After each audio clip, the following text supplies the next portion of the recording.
You're listening to The Money Hour with your host, Tina Mitchell. Sponsored by Absolute Mortgage, a division of Pinnacle Capital Mortgage Corporation. Now, in the studio, local mortgage and finance expert, Tina Mitchell. Well, welcome back to the Money Hour with your host and mortgage expert, Tina Mitchell, right here on 1150 AM KKNW, the Saturday, May 7th show. I'm dedicated to my listeners, providing you with the tools needed to make informed decisions on matters that affect your money. If you're hearing my show at a different time or day, you are listening to a rebroadcast. You can call the show at 1-855-400-1150 or go online to themoneyhour.com. Discuss anything regarding money with myself, your host, or speak with the guest, again, that I'm talking with today. Normally, my guests are all in studio, but I'm actually on a phone call with Tori as she is out of the Seattle market. Tori, thank you so much for joining me today. Hi, thanks for having me.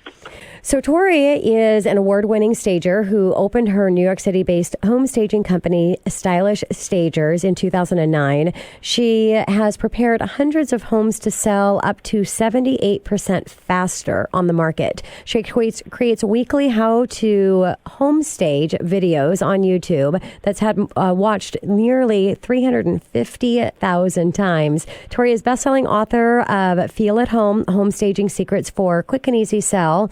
A new book released earlier this month, and has created a new online video course called The Stage to Sell Strategy for help sellers prepare their home for sale. Again, Tori, thanks for joining me, not in studio, but a phone conversation that we're going to have here. So thank you.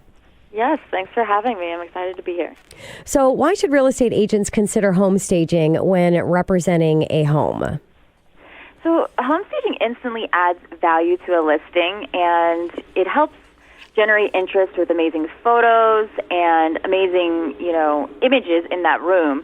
And it helps prevent price reductions. And having a stager on your team can help an agent actually avoid those awkward conversations about like the presence of the home and with sellers. So, it can also build the agent's brand too, by staging and taking pride, in your marketing tactics. As an agent, you're going to really show how passionate and competent you are about your business and how much you really care about the homes that you're trying to sell. So, Tori, what about each individual home? How do you know which ones need staging? Should they all have staging? I mean, I really believe that all homes could benefit from staging. Residential, new construction, condos, townhouses, vacant homes especially. But really, like, every home needs just some TLC before showing it off, Of course, some homes may need more staging than others, but all homes should be staged. And, even those little tweaks, once you add them all up, it can really make a big difference in the space. Well, in the TLC that you've talked about, it's also the experience with that in what is going to be touching the emotions of the consumer, and that takes expertise in the arena of staging, correct? Yes, it does. So let's talk about the staging and how it works. So staging helps, show the home in its best light. And it's just like detailing a car before you're going to sell it. It makes your home look more expensive and shows buyers that you take excellent care of your home, which makes the buyers then relax a little bit and feel like they can move right in. Buyers usually want to do as little as possible before moving in. So staging, it justifies the price to them, and it shows buyers that they can what they can actually do with the space, because really only 10% of people can envision the potential of a home. So that's why staging is so important, because we really have to show them what every specific area in the home is, what the purpose is, what the function is. So really, the rest of the people, they're not going to be able to see what's behind the dirt and the clutter. Sure. That's why it's important to keep it clean and decluttered as well. Yeah, and in the introduction, I like to look at home staging is it's looking bigger, brighter, and better. And that's really what the home staging process is all about. So what about all of the rooms in the home? Should each individual room be staged? Is that important? It would be a nice touch if every room was staged, but obviously a lot of homeowners, they're budget conscious, and you're usually trying to sell your home to make some money. So you should stage the key rooms, which includes those common areas like the entryway, the living and dining room, kitchen, family room, and then you also want to stage the master bedroom and make it look like a retreat.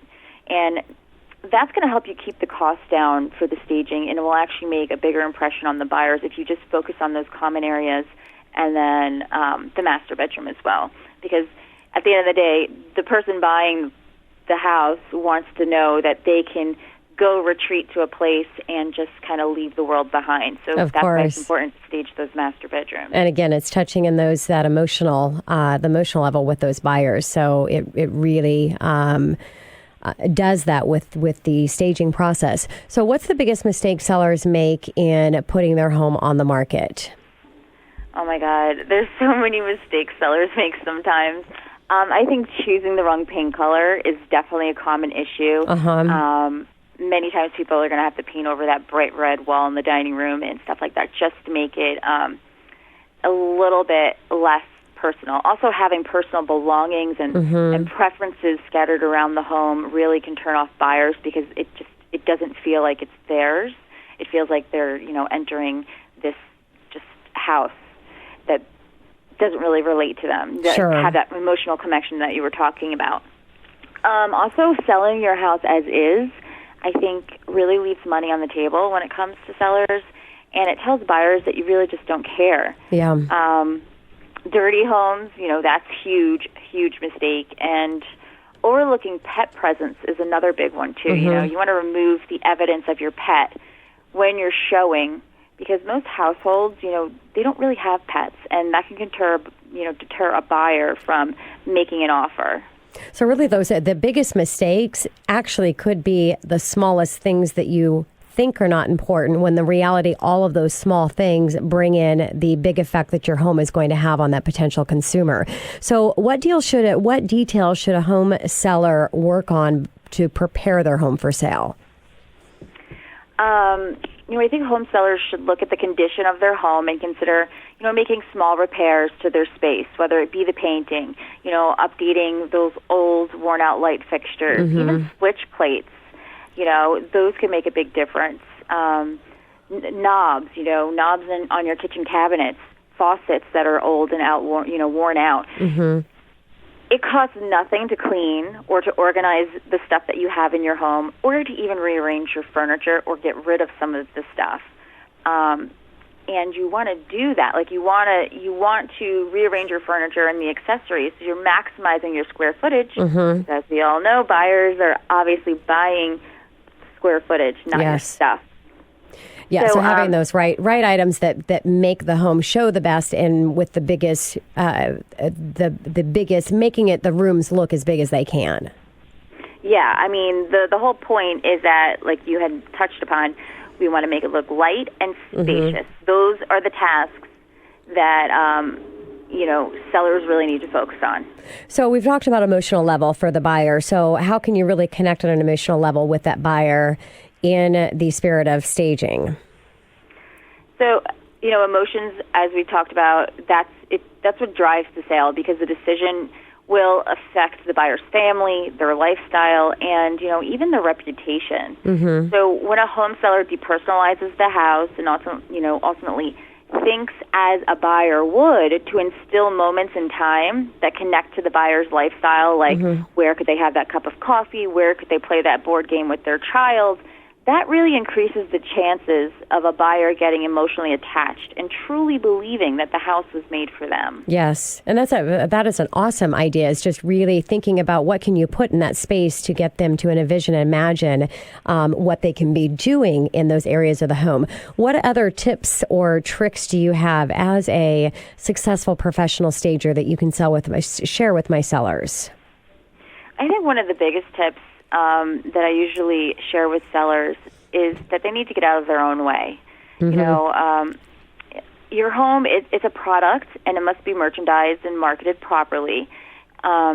you wouldn't go to the store and just buy an item that is chipped or broken and expect to pay full price. Yeah. And, neither is a home buyer. So take the time prior to your listing, prior to you listing it, and, go through the home as a buyer would and make a list, room by room, of everything that's an eyesore, that's cluttered, that's dirty or broken, and start making those necessary changes. And, it's extremely important to have the product worthy of your price tag. Yeah. If you're looking to get the most amount of money. Of course. Tori, what about the cost for staging?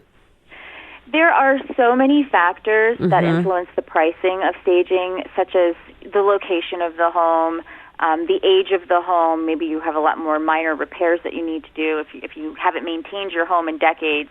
The floor plan, if the quality or the quantity of furniture and accessories that you might need if you're bringing stuff in for a vacant space. So I recommend budgeting about 1% or even a half of 1% of the sales price to pay for staging. Okay. Our company actually has a budget-friendly option for sellers by offering, the world's first online home staging video course that teaches them how to prepare their own homes for sale. And really, it's a fraction of the traditional cost of home staging, and it really helps empower the seller. Got it. So I've got to wrap up the show here in a minute, Tori, but you created the Stage 2 sales strategy. Why did you decide to do that? This course, was created and based off of our best-selling book, Feel at Home, Home Staging Secrets for a Quick and Easy Sell. And until now, sellers really had to research and collect information from around the web to get what they needed to learn how to prepare their home for sale. And this course has put all of that information into digestible, bite-sized sections in a specific order that teaches them exactly what they need to do to get their home show ready. And I wanted to show sellers how easy it is to live in a staged home while selling and beyond, and it really helps your overall quality of life at home. Wonderful. So it's a 9-module course. Each module has a few lessons inside of it, which has a short video, a worksheet, presentation slides, a transcript, and even an MP3, so you can take the information on the go with you. And then we hold them accountable, but we do it in an online format. They can ask us questions. We have a private community where they can communicate with other people kind of going through the same situation they're going through right now. And it really just helps, again, hold them accountable, and it motivates them to actually do the work. Sounds like a great resource, Tori. Tori, thank you so much for chatting with me today and sharing with my listeners. I appreciate your time. Yes, thank you so much for having me, Tina. And this is your host and mortgage expert, Tina Mitchell, signing off for the day. Enjoy the rest of your Saturday, and I look forward to talking more money with you next Saturday right here on 1150 AM KKNW.